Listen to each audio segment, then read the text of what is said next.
Daniel, so happy to have you back on Broadway. Thank you very much. Lovely to be here. Brilliant show that I've seen before. I'm so thrilled it's on Broadway. This is a play that I imagine is extremely difficult to rehearse without an audience. Exactly. Because the audience is such a huge part. I mean, more than any other show I can think of. Yeah, I mean, that's what's great. Like, the audience is a huge part of a show every night in ways they don't. I feel like audiences, when you talk to people who go to the theatre but are not in the theatre professionally, like, people are always surprised when you say, like, oh, the audience is like the other actor in the play every night who makes a. But this play really distills that to like the nth degree. You know, learning a one-person show is a very isolated process because you are just learning the lines on your own.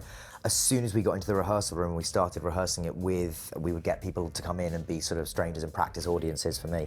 It became so much fun. Like, it's billed as a one-person show and we talk about it that way, but in reality, if we've all done our jobs right, it should feel to the audience like they and I have made the show together every night. And you know, theatre at its best is like, should feel like a real community effort, and hopefully that's what this will feel like. Let's just make this really clear for people. What exactly is being asked of the audience when they come to see the show? Very good. So there are two kind of grades of audience participation. There's low grade, very easy. I give you a piece of paper. The piece of paper has a number on it and some words. When I shout the number, you shout the words back at me. And if I'm saying this to you with as much volume and clarity as you can possibly muster. So that's one thing, and that will apply to about, I want to say like 80 people will be shouting something. Okay. And then there's like a high grade audience participation version, which is that 5 people will come up on stage with me or be involved on stage and do various parts, including my dad, or my school counsellor, or a university lecturer in one case. And what I would like to stress is that nobody will be asked to do any of this if they do not want to. Okay. We are not pulling people up to make them feel weird or embarrassed or awkward. It will be basically, so if the show starts at 7, me and our associate directors will be out in the house at 6:30, half an hour before, meeting people as they come in, talking to people, kind of trying to get a read on people, and figuring out who might be good for which part. Right. And then if we identify someone that's good, we'll go up to them and say, hey, how would you feel about doing something on stage with us? And if they say no, we will move on and let you live your life in peace. So it's an opportunity to act with Tony winner Daniel Radcliffe, but Sure. I'm thinking that maybe you don't want actors, but regular Yes, people. Actors are, look, some actors have been with us in the rehearsal room and have been great. There is something much more charming about regular people. I feel like a thing happens when we've been doing the show with people who are not actors, and once they clue into the fact that they're not being asked to be funny or witty or clever or any of those things. If they are those things, great, and that will find a way to come out, and we love that. The only thing they're being asked to be is kind, and kindness is the engine that powers the play. And as soon as you realize that, like, that's the game, watching people figure that out is really beautiful. And right now, you know, there's many reasons that one could be sort of losing faith in humanity. And this is a show that really, I don't know, for me at least, restores a huge amount of that.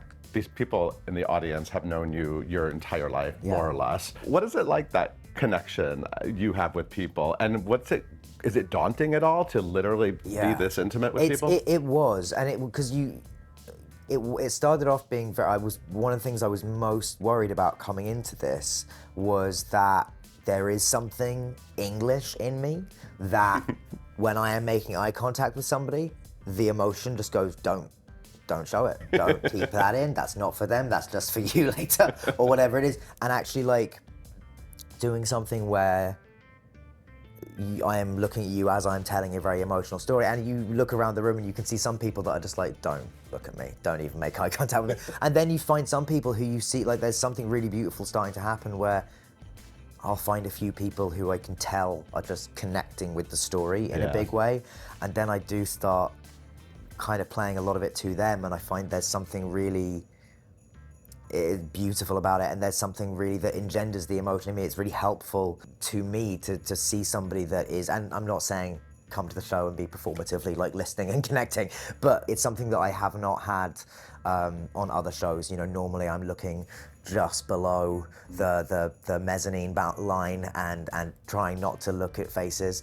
And there's something really initially frightening, but actually it's becoming really enjoyable about the connection that this show allows you to make with people. This is a play about a lot of things, but it is about suicide. There's a thread, and Absolutely, it's yeah. absolutely part of the story, but it also has a lot of improv and a lot of humor and a lot of bouncing there. Is that exciting? Yeah, I think that the thing that this play does brilliantly is it is able to talk about suicide and depression and some very heavy themes without ever being bleak, and it's being told to you by somebody that is fine, and I think there is something to modeling a world where we can talk about this stuff while being okay that is really powerful, and that it's important to talk about this stuff. So it manages to be honest without being bleak, but it also manages to be like really emotional and joyous without being sentimental, and it just walks like a really beautiful fine line between all those things, and that's entirely Duncan and Johnny's work, and I am just the person who gets to reap the benefits of doing it. And obviously you're returning to the Hudson Theater where you got to do Merrily We Roll Along. It's just beautiful connection with audiences, even if the lights weren't on. When I was on Merrily, there was something about, like, I loved everyone in that show so much that I didn't really have to act. Like, I just had to be this character, and the emotion would all be there because I really felt those things for those people. It kind of spoiled me. I was like, oh, well, now I don't ever want to have to fake emotion again if I can just have it really authentically happening. That's what this show does. So there's a sort of a inevitable forced kind of authenticity to this show because it is being created every night and new connections are being made every night. That was one of the reasons I was like, oh, I think this would actually be the perfect next thing for me to do.